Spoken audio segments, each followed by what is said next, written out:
It's your boy ConcertViz34, and I'm back here again with the Saturday night stream, talking some Dave Matthews Band. And thank you for everyone who's been, following me on Twitter, some people on Instagram, and on YouTube. I really appreciate those who have exchanged, thoughts and comments and ideas on those different platforms. Shout out to Typical DMB specifically, man. You always are promoting my stuff.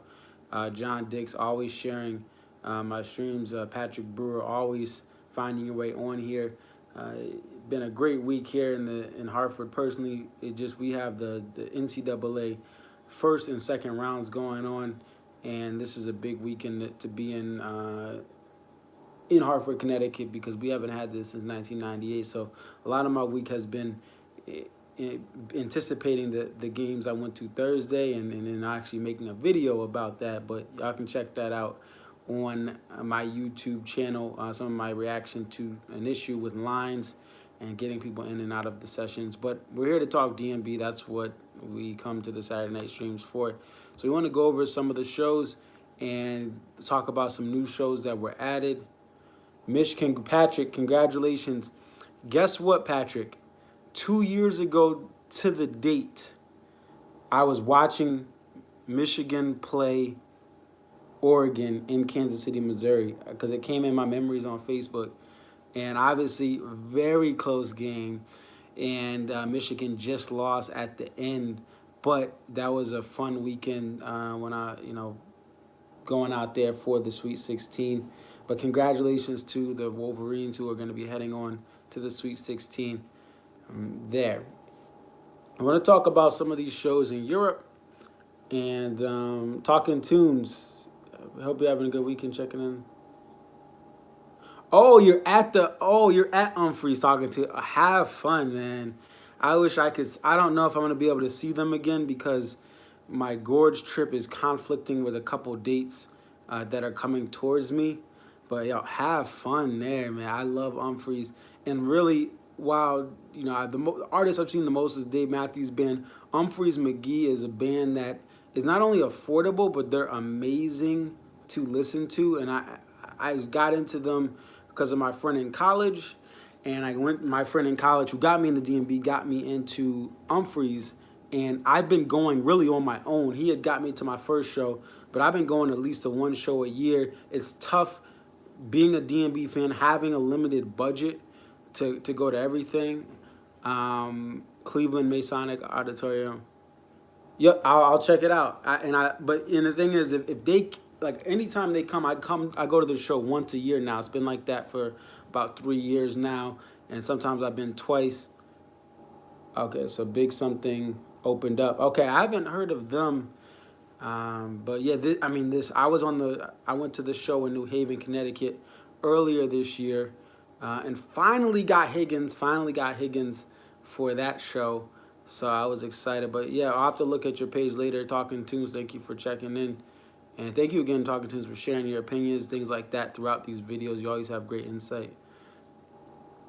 Okay, yeah. Thank you, Talking Tunes. I just saw your comment too. Yep, so enjoy the show.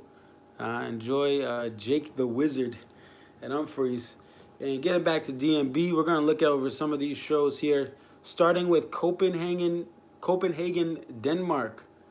Here's where we get a new segue from Jimmy Thing. We have Fly Like an Eagle, partial, and first time played by DMB, I believe it was.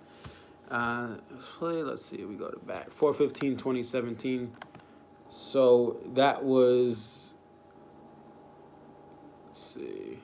Oh, that's the Yukon Cornelius, I believe. Yeah, because Stefan Brett. Oh, no, this was, 1, 2, 3, go. Sorry. Yeah, 1, 2, 3, go. They, Fonzie Fonz played that with his buddies out there. So great to have this. And I love Prince. Rest in peace to Prince, a legend.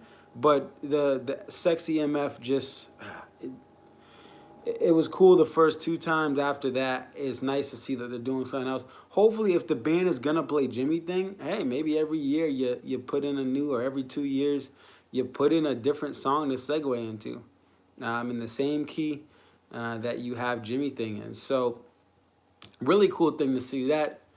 We get a Nancy's to Warehouse, which is always special to get, and a Time of the Season, which was a special thing as well, just because that song is cool. It's a really good cover, zombie song that they cover very, very well.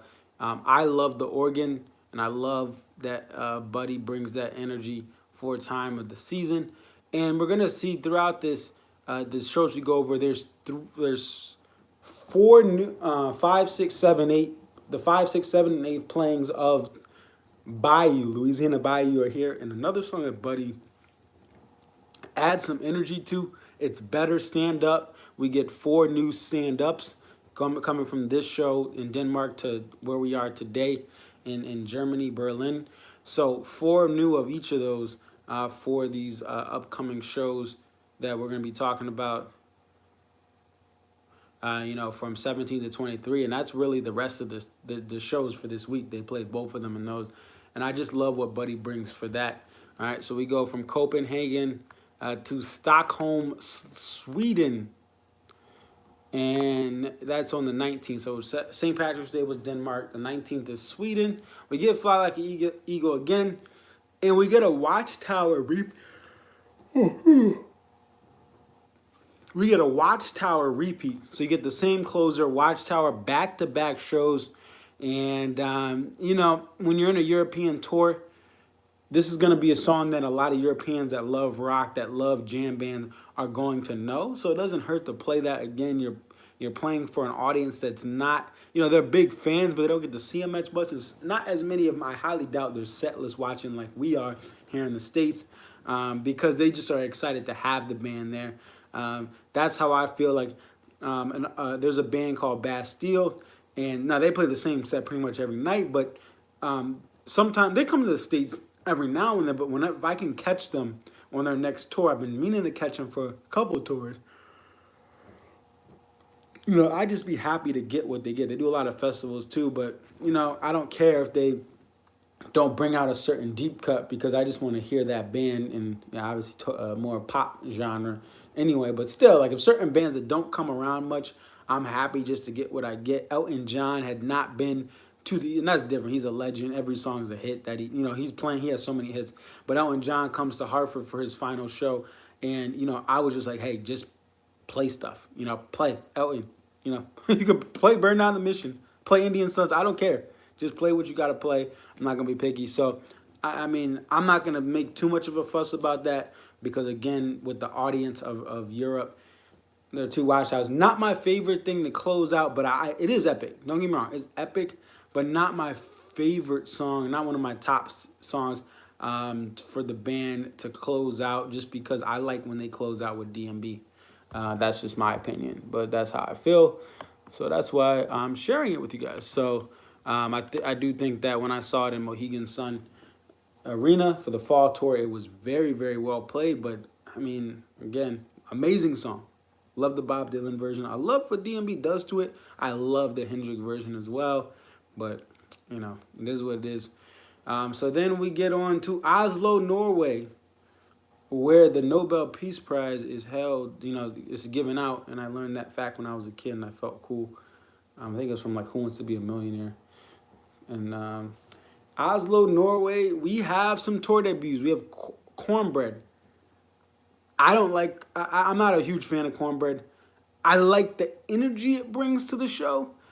I just think that the riff, and I'm not feeling it as much as a lot of people do. I could go without it.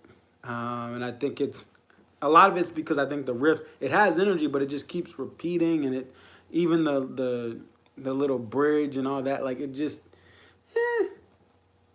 and then, people like the lyrics. It's fun. It's, very fast and energetic and character driven, but I just, But, hey, it's a tour debut. It's a song that brings the energy up. It's going to help the overall show flow for the crowd that's not sitting there like, what's coming next? Most of the crowd is just happy to be there.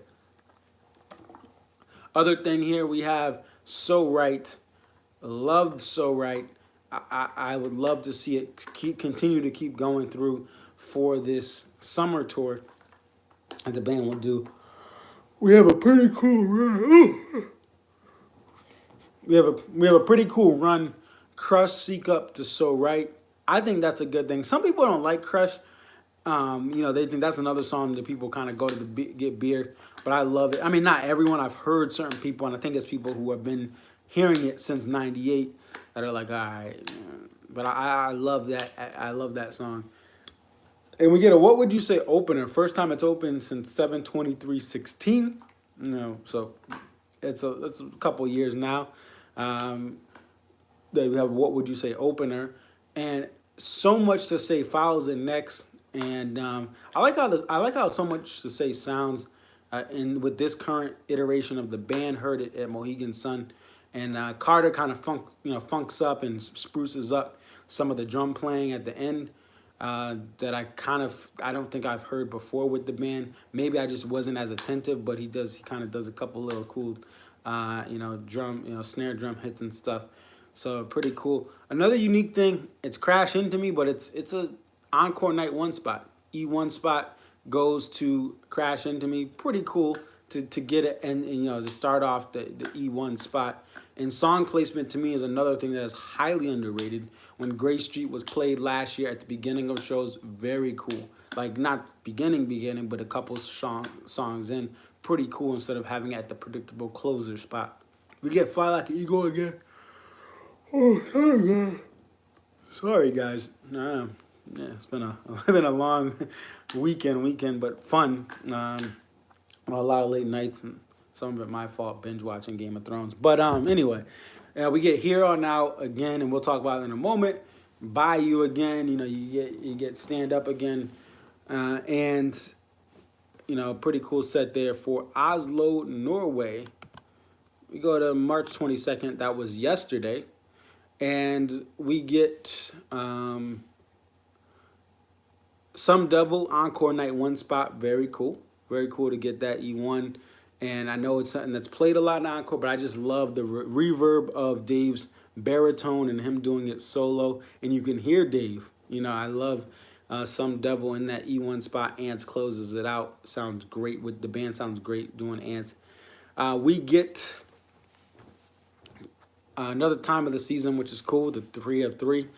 And what we see here, we're going to look at, we're starting to see that a couple of songs are just going to stay in rotation for really just this little week of runs. And some of these are going to be staying in rotation for, they've been in, like, I just realized, whoa, these songs have been played the whole tour. So we're going to look at that the next show. But see, moving on, looking at the set from yesterday, and that was in Hamburg, Germany. So they come back to Germany here, and they do Hamburg, and then they do Berlin tonight, this past night. Now it's tomorrow. But you have, we get a Too Much tour debut, starts off the show, pretty cool. And then we get Save Me in the E1 spot, 3 of 3, third time it's been played. And we get Say Goodbye. Cool thing about this, what I think I really need to start enjoying it more. Rob Stevenson, the vocal coach for Dave Matthews, and he does help out, I believe, some of the other guys like Buddy with vocal warm-ups that are doing support vocals. That I'm sure he's helping out. Carter, if whatever Carter, I know he doesn't want to do as much. He does more like just voiceovers. But then we have Rashawn who does vocals too. So I know he's in that camp. So I'm sure he's helping out Rashawn too. But he live streams on Instagram Live, IG Live. He IG Lives Say Goodbye, and you get a little bit of Sledgehammer and he cuts out. And he's been doing this an entire tour, and it's really cool because not only are these shows earlier, so you get them in the afternoon, especially a Saturday like this. You can check it out in your afternoon.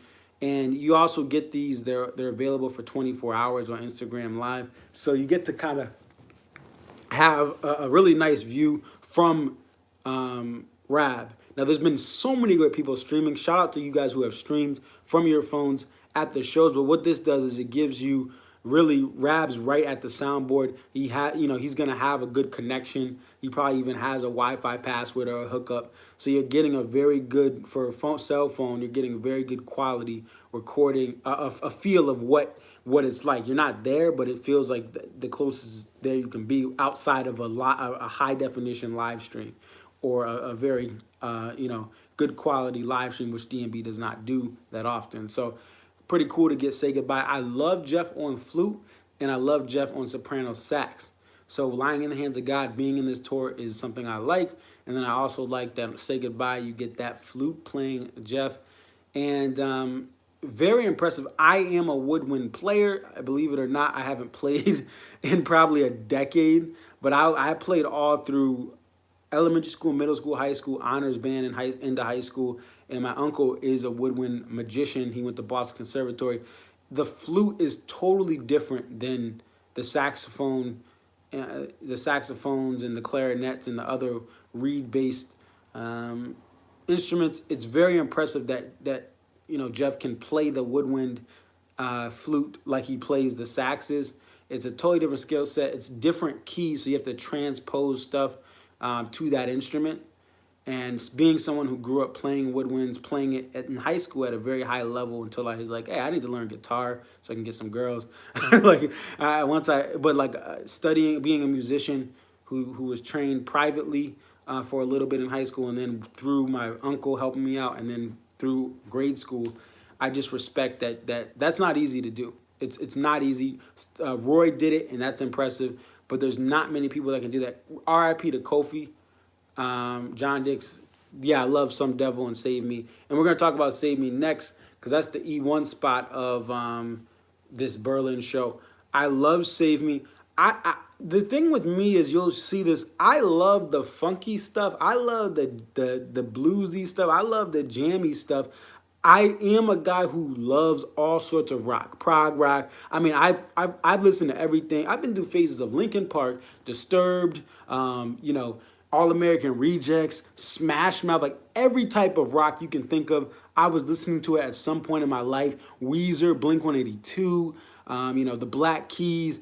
I listen to rock. I just like when Dave Matthews Band does their funk and their soul and their jazz, and I would rather have a Save Me than a 7. I'd rather have a Save Me than Why I Am, or that's just how I felt. And then recently comes back here as well. Let's not discredit that. The second recently of the tour comes, and it's good that it is making a comeback here. I would love to see it carry over to the States when they get there for the Pensacola show. So really great stuff here for the show tonight. That just was finished. They're ahead of us by 5 or 6 hours or so. So this has been done. It's already tomorrow there. So really cool. And what I noticed, I knew Don't Drink the Water was being played in every city. Didn't get repeated for London when they did the 2-night stand, but it was played every city. I realized too, Here On Out has been played at every city, because it's 10 of 10 as well.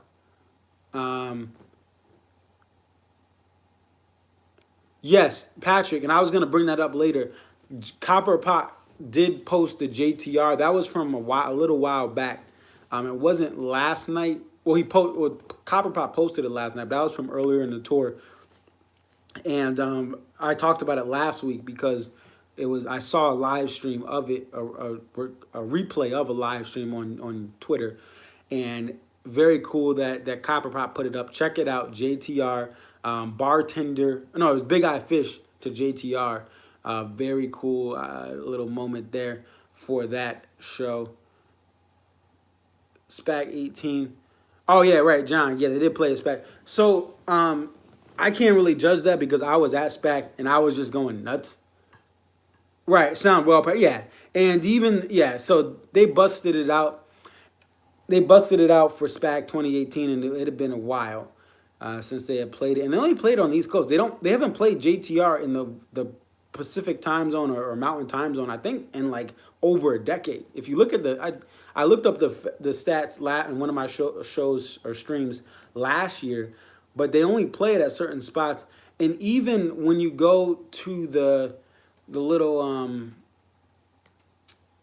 the 2010 tour documentary, I think it's Hello Again or whatever it's called. You know, Dave talks about bringing these songs back. They were practicing JTR, and you know they were getting. You know, you see Dave practicing, and he said it's not the same playing it by yourself versus playing it with the full band. So yeah, there's gonna be rough stuff. We see it with Dreaming Tree a lot. When Dreaming Tree makes its rare comebacks over the last 5 or 10 years, there's been some rough spots. You know, because it's a song that has its time signature changes and just, you know, rhymes and reasons that are a little difficult for Dave to sing and play. So, you know, you do see that with the band. I think that's why, you know, John, it's good you brought it up. That's why this band doesn't really rotate so much stuff in. They put their heart and soul into a certain amount of songs, and then that's kind of what they get. Patrick, what is Rockbridge? Okay, so I prefer the Taylors for Dave. Now, me personally, I'm a Martin guy. I love Martin guitars. They for me they're my favorite to play, and I don't own one, and hopefully one day I will. It's pretty cool. My mom met the CF Martin, whatever I can't remember what he is. She got a private tour and went to due to her job. She works with Martin, as you know, they do their certain business needs for the business for the employer. So she got to meet her, and I'm at school, and she's like, hey, I'm at the Martin Guitar Shop in Nazareth. I'm like, what? How am I? What? And I think I have she got me this thing. She got me the cool little factory tour, and someone from her job, one of the people that reports to my mom, actually bought a guitar there with a little bit of a discount, but I mean, I think they paid a lot of money. But yeah, so I got this from my mom. This is 2010. So shout out to Martin Guitars. And I know they've had some issues with the environmentally, the wood they try to get, and different environmentalists trying to block. I don't know too much about what's right or wrong, but I know it's a challenge to make those guitars with the quality wood, because where you get it from in South America, you know, there's some goons out there that own that territory. So, but I prefer Dave on the Taylor. I love the Martin personally. I know that's his boy, and I know he's trying to support his boy Brian Calhoun. And the guitars are good. I mean, they are great guitars. I'm not discrediting the guitars, but for the band itself and for Taylor just being the brand it is better. And it would be nice if Dave could rotate him. You know, shout out his boy, because John Mayer does that. I mean, John Mayer has, now that he's moved away from Fender, he plays his PRS guitars, but he still has his Fender Strats, you know, from his stock that he had before he cut ties. And it would be nice if he could play his Taylor, because it is the best DMB sound, full band or acoustically. It's the Taylors. You could argue the Martin may be good acoustically, but I really like him on the Taylors. And I never got to hear him live with the Taylor, except actually no, I think I heard the 12-string Taylor before he got his Rockbridge built. But I mean, I just think the Taylors sound better listening to recordings directly from the soundboard, listening to tapers. I really wish I could have heard that era of Dave live with the 6-string, because I believe in 2012, that's, you know, by then it was all Rockbridge 6-strings, except the unique ones, the baritones and the red one, which is, I can't remember what it's called. It starts with the F, I think. But it's the small one that they play Shotgun and Idea of You on, and then the ukulele for Sweet. But I really, that's a good question, Patrick, and I think that I prefer I prefer the Taylor over the Rockbridge. And I think that when you have a band like Dave Matthews Band, his guitar choice is critical, especially when you have the horns, electric guitar. It's something where you have to have something that has a good quality sound, but it has to be able to cut through the loudness of everything else. And that's why early on, a lot of Dave's guitars were very like, you know, the Gibson, he had the Chet Atkins and stuff. They really cut through the sound. This is before you have Tim playing loud. But Dave wanted something to cut through, and it sounds a lot more plasticky of a sound. It doesn't sound as full as the Taylors, but he was trying to be heard over the other stuff. The fiddle and Roy with his pipes.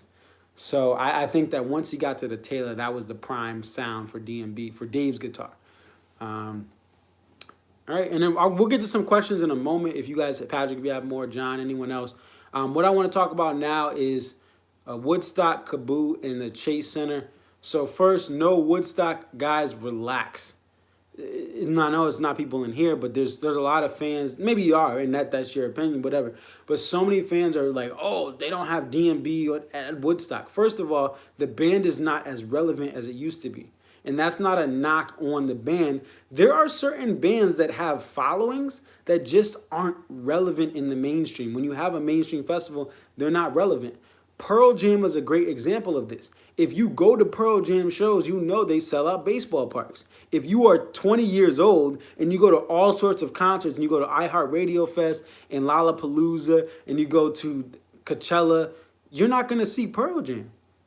And that's what I think a lot of fans have issues with this, insecurities with this, with Dave Matthews Band and other bands too, like them, that sell out. These artists sell out a lot of venues, but they don't have that mainstream appeal when it comes to a certain concert. And Patrick, I agree. If they go to Woodstock, you're in these large crowds. Right, and I agree, John. Patrick and John, you're making good points about the set list. It's gonna be cookie cutter. It's gonna be appealing. It's gonna be more rock based to get a more non DMB crowd into their stuff. And some people are not gonna like DMB there. But that's every festival. There's certain people that go to a festival for certain artists and they don't like certain stuff. But when you make it more rock, you have the alcohol involved. Some of the trees. The rock stuff is gonna be more appealing. The Crash Into Me's and the Sevens and all that stuff is going to be more of a safer bet than playing the Stone. The Stone's awesome, but it's like they're not going to get no.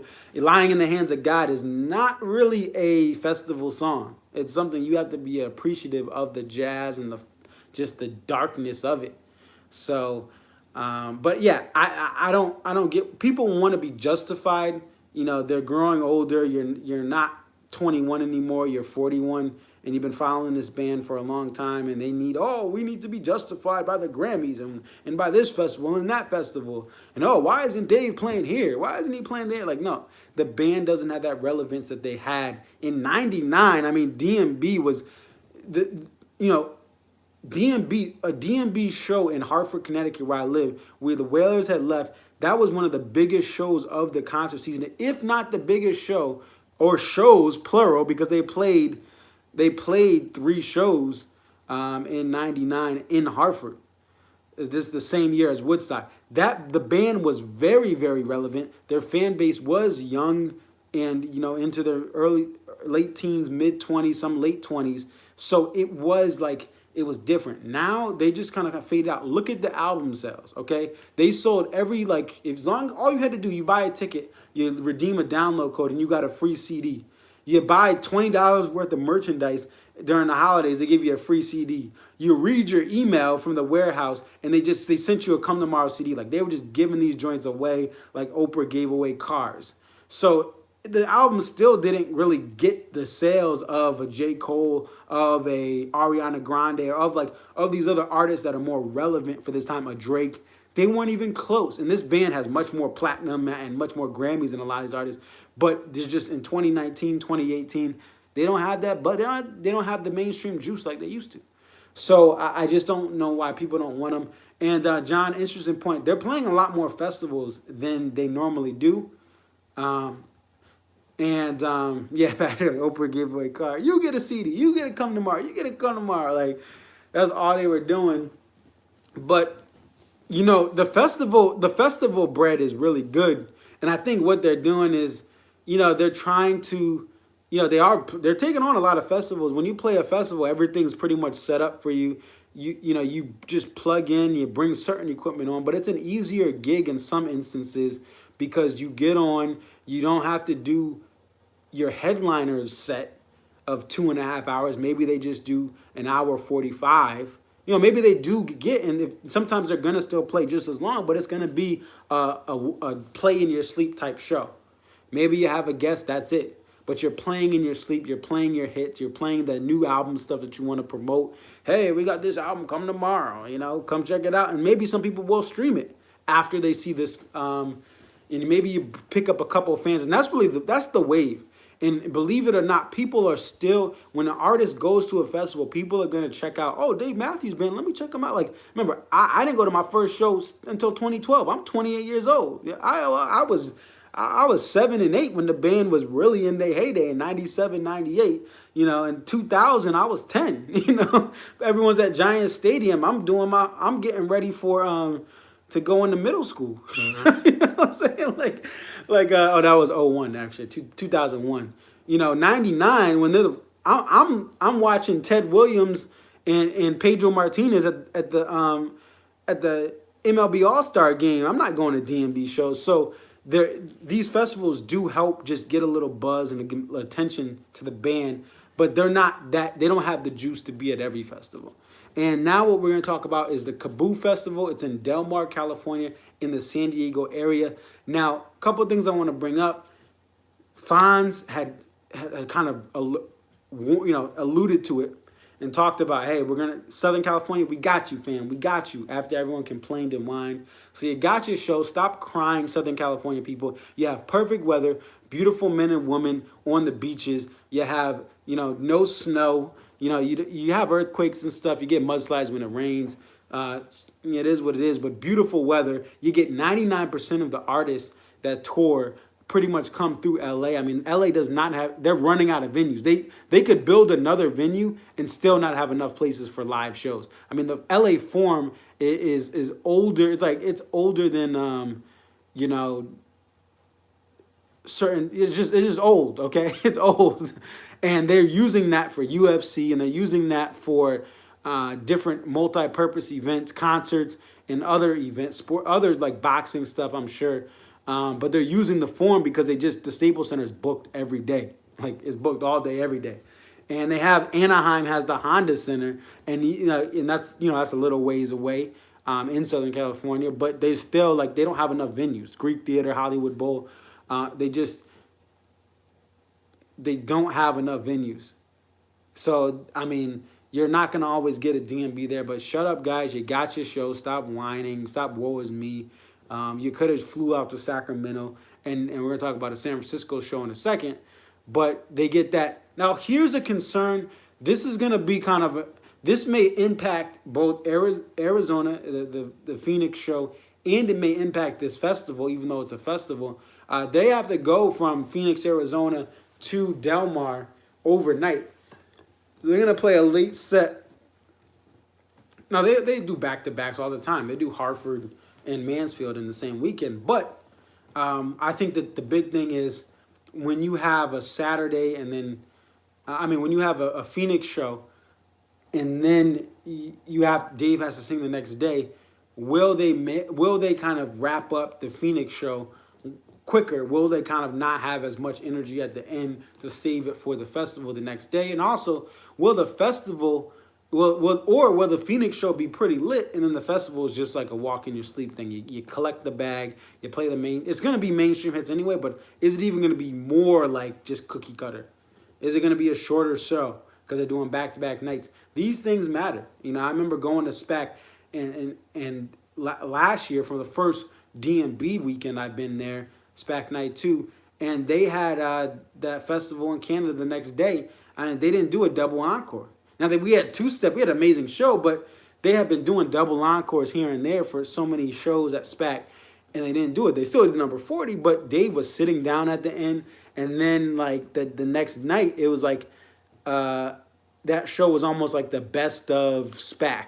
The best, minus that they didn't do some of the deep cuts, but the best of SPAC, highlighting some of the mainstream songs from SPAC that next night at the festival. So the festival show kind of suffered a little bit because it was the third night in a row. Now, second night in a row, that's different, but still, I just think it's an interesting ad to add that festival right after you're going to be in Phoenix. Other thing here, we have a new show, Chase Center in San Francisco on September 10th. This is a little before they get to the Del Mar, California for Kaboo. But I don't know how I feel about this show, because this venue, to me, just as someone who's a venue nerd, who looks up and sees how these venues are being built and how they're being planned. What are the season tickets going to look like for fans of the Warriors in this new venue? I'm not a fan of this venue because I know that even more than it is now, the average Joe is going to be priced out even more. The amount of money, like the stuff they're doing, where you're literally paying a certain amount of money in the current arena to sit in the concourse. Just to sit in the concourse of Warriors games and have a nice lounge experience, to not even see the court. They're doing in this whole area, San Francisco, the Silicon Valley, teachers cannot even afford to live in the communities they teach in. There's a teacher crisis there because the teachers can't afford to live in the same communities they live in, and even it's expensive to live in the hood out there. And that's why you had the college football playoff there at Levi's Stadium this year. And one of the biggest issues was finding affordable lodging because everything is so expensive out in San Francisco, Silicon Valley area. And that was in Santa Clara, just outside of but I don't know how I feel about this show because this venue is going to really even more price out the average Joe. It's going to be for the rich and the famous to attend concerts, to attend sporting events from Silicon Valley. And I don't think it's going to be an arena for the people. But, hey, it's a show. If you like DMB, hopefully you get a deal for tickets. But it's just something that's how I feel because I know what this is going to mean to the average Joe in the Bay Area once this comes. Now the Bay Area you have a Sacramento and you have a San Francisco. And even though in a map, people who drive around, those are very close in mileage. I mean, but the traffic and all those different things, the geography and things like that, it's tough for people in San Fran to get to Sacramento and vice versa. So they kind of are splitting it up. Each portion of this Northern California area is going to get a show there. So good for them. But Southern California, stop complaining. You guys live in Southern California. Like, oh, I have to travel to see DMB. Bro, you walk to the beach. Even if you don't walk to the beach, like, you have beautiful weather year round. Like, you don't have to deal with adversity weather-wise like the rest of the country. So, because, even Miami, even Florida has hurricanes, and they also have stories of crazy people just doing crazy things. Because that's Florida. And, you don't have, LA is, they got some rough areas too, but Florida is Florida. And, the South is the South too. So, but that's all I got, unless anyone, I think, everyone's off now. But thank you guys for listening. Not as much this week that I could go over because I've been doing this every week, but I'll continue to do these as long as there's shows and even as long as I have ideas, thoughts, or opinions. Thank you guys for being on. Patrick, John, Talking Tunes popped in. Typical DMB's watching. Thank you again. I cannot thank you enough. That's all I got. Patrick, peace. Again,